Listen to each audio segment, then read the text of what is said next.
Salut et bienvenue dans ce nouveau chapitre où je vous propose de parler de la localisation, ce qui va nous permettre de rendre notre application multilingue. Donc on l'a vu notamment quand on a parlé des messages d'erreur, j'ai pas forcément fait trop de détails, mais ces messages sont en anglais. Comment ça va se passer si on veut traduire les choses? Heureusement pour nous, Laravel intègre tout un tas de systèmes permettant de gérer facilement la localisation. Imaginons-nous par exemple, on aimerait bien traduire cette chaîne-là. Comment ça va se passer? Donc dans notre vue, plutôt que de mettre directement la chaîne, on va pouvoir utiliser un helper sous forme d'une fonction qui s'appelle underscore underscore. Donc ici, je lui dis affiche underscore underscore et je vais lui passer en premier paramètre une clé. Par exemple, on imaginerait property et on mettrait contact underscore title. Donc si j'essaie maintenant de réactualiser la page, par défaut, il va mettre cette chaîne de caractères à ce niveau-là. Pour que cette chaîne soit traduite, il va falloir créer un fichier spécifique dans le dossier langue. Donc à la racine de notre projet, vraiment à la racine, on va créer un nouveau dossier qu'on va appeler langue. Et dedans, on va créer un nouveau dossier qu'on va appeler en, comme anglais. Et c'est à l'intérieur de ce dossier qu'on va créer un fichier PHP qui correspondra à la première partie de notre clé, ici property. Donc à l'intérieur du dossier en, je vais créer un nouveau fichier que je vais appeler property.php. Dans ce fichier PHP, il nous suffira de retourner un tableau contenant en clé ce qui nous intéresse. Nous, ça serait par exemple le contact title et en valeur la version traduite. Donc vu qu'on est en anglais ici, on mettrait interested in this property. Maintenant, si je reviens sur ma page et que je réactualise, on voit qu'automatiquement, il a remplacé le underscore underscore que j'ai mis par cette valeur-là. Si je voulais traduire les choses en français, il me suffirait ici d'avoir un autre dossier comme le dossier en mais qui s'appellerait fr et je pourrais mettre la traduction en français. Donc là, je lui dirais, comme j'avais mis originellement, intéressé par le bien. Pour définir le langage qui est utilisé par l'ensemble de notre application, on peut utiliser la configuration. Donc pour cela, on va aller ouvrir le fichier qui se situe dans le dossier config et qui s'appelle app.php. Donc on a le nom de notre application et un petit peu plus bas, on a surtout la locale à utiliser. Donc ici on est en anglais et si je veux utiliser du français par défaut, je mets FR. On a aussi une fallback locale, ce qui veut dire que s'il ne trouve pas la traduction, il peut choisir de retourner sur la version anglaise. Si je réactualise mon application, on voit bien que le titre ici a été traduit en français. Ça, c'est une première manière de gérer la locale, mais vous pouvez aussi la générer un petit peu plus dynamiquement. C'est un exemple qu'on vous donne aussi dans la documentation. Par exemple, si vous choisissez d'avoir la locale dans l'URL, vous pouvez faire les choses de cette manière-là. C'est-à-dire que vous pouvez lui dire à ce niveau-là, je m'attends à avoir un FR, un EN ou un ES, en fonction de quoi je vais pouvoir utiliser cette locale sur cette façade-là pour manuellement choisir la locale. Donc ça permet, lors de la résolution de l'URL, de changer d'une locale à une autre. Vous pouvez aussi vous créer un middleware ou un groupe de routes pour pouvoir gérer ça. Nous, on va rester pour l'instant sur cette première approche. Ce que l'on peut faire aussi, c'est publier les différents fichiers de traduction. C'est ce qu'on vous montre dès le début. Donc ça va vous permettre de notamment créer tous les fichiers en anglais qui correspondent aux messages d'erreur et à différents systèmes. Donc je vais utiliser cette commande-là, php artisan langue de .publish. Si je fais ça, dans mon dossier langue, vous allez voir qu'on va avoir plein de fichiers. Donc ça, c'est les fichiers qui sont liés à l'authentification. Ça, ce sont les fichiers pour les boutons de pagination. Là, ça va être pour le mot de passe. Et enfin, surtout, ce qui nous intéresse, c'est la partie validation. Donc par défaut, Laravel va nous fournir ça et on pourrait ici copier ces informations-là pour les mettre en français.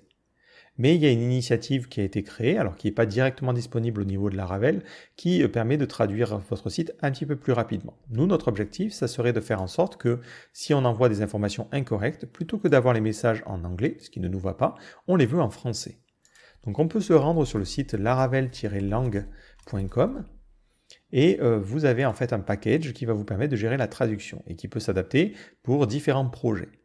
Donc par exemple, vous avez la partie traduction pour tout Laravel Breeze, pour avoir une truc qui est correctement traduit.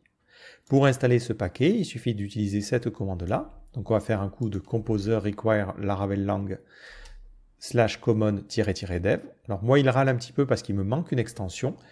Je vais lui dire ignore les prérequis à ce niveau-là. On n'a pas besoin de cette extension dans mon cas. Comme ça permet de faire quand même l'installation. Sinon, je crois que c'est l'extension BC Mat2 qu'il faut installer. Mais je vous laisse regarder les messages d'erreur. Une fois que c'est installé, on va pouvoir lui dire « il faut que tu rajoutes une langue ». Donc je vais lui dire ici « rajoute la langue française ». En faisant ça, automatiquement, il va publier dans mon dossier FR, un peu comme il a fait dans le dossier EN, des fichiers de traduction. Et si je vais dans la partie validation, qu'est-ce qu'on remarque? On remarque que l'on a l'ensemble des messages d'erreur qui ont été déjà traduits en français, ce qui me permet d'économiser quand même pas mal de temps. Si je reviens au niveau de mon application et que je ressoumets des informations invalides, on voit que tout a été traduit correctement. Bon, le seul petit bémol, c'est que le nom du champ, lui, n'est pas traduit. Mais si vous descendez un petit peu dans le fichier d'erreur de validation, vous avez cette partie Attributes. Cette partie Attributes, en fait, elle vous permet de définir la traduction pour des attributs au niveau de votre modèle. Donc rien ne vous empêche ici de vous dire, je vais rajouter un attribut first name, et je vais lui dire que quand on a first name, ça veut dire prénom. Voilà, et je vais le mettre en minuscule. Si vous faites ça, vous allez voir qu'ici, il vous dira le champ prénom est obligatoire. Et vous pouvez comme ça traduire à la volée, et c'est ce qu'il a fait d'ailleurs pour l'adresse email ou le téléphone, ça a été traduit et ça permet d'avoir une erreur qui est beaucoup plus claire pour des Français. Autre petit détail, par défaut ici on a choisi d'utiliser des clés simples pour nos traductions. Dans notre cas, pour notre titre, on avait choisi de mettre intéressé par le bien. Et on avait choisi d'utiliser une clé qui s'appelait contact title. Et il faut savoir qu'il est aussi possible d'utiliser des textes au niveau des clés de traduction. Par exemple, dans mon show.blade, plutôt que de mettre une clé à ce niveau-là, je vais mettre directement la chaîne. Pourquoi c'est intéressant? Parce que ça veut dire que si la donnée n'est pas traduite, à minima, elle s'affichera en anglais, ce qui est pertinent. Ça me permet aussi de ne pas avoir manuellement ici à préciser la chaîne de caractères en anglais. Donc je peux retirer cette partie-là et je vais retirer aussi cette partie-là. Donc le problème, c'est que maintenant, même si je suis en français, j'ai effectivement cette chaîne de caractères en anglais. Par contre, si je veux la traduire, je peux utiliser le fichier fr.json, qui est un fichier qui en l'occurrence a été créé lorsque j'ai fait la commande add lang de mon extension.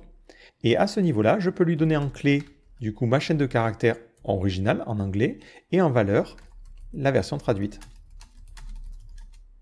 Et dans ce cas-là, ça va fonctionner aussi. On aura bien intéressé par ce bien qui va s'afficher. Donc c'est une manière un petit peu différente de faire les choses, sachant que les deux méthodes peuvent s'additionner. Vous pouvez choisir d'utiliser l'une ou l'autre, ou un mix entre les deux, suivant ce que vous avez besoin de faire. Vous pouvez aussi d'ailleurs rajouter des paramètres.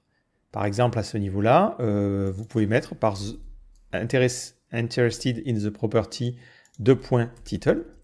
Donc ça serait notre nouvelle chaîne de traduction. Et là, on mettrait par le bien .title. Donc les paramètres se mettent avec un 2 points. Ensuite, lorsque vous allez dans votre vue ou n'importe où utiliser votre fonction, vous pouvez lui passer en second paramètre un tableau associatif contenant les paramètres. Donc typiquement ici, je lui dis, le title, ça sera le titre du bien. Donc ça sera property title. J'essaie de réactualiser, et là on a bien intéressé par le bien suivi du titre qui correspond à ce titre-là. Enfin, vous avez aussi la possibilité d'utiliser des formes plurielles. Alors là, je vais directement vous mettre la documentation, parce qu'il y a pas mal de cas possibles.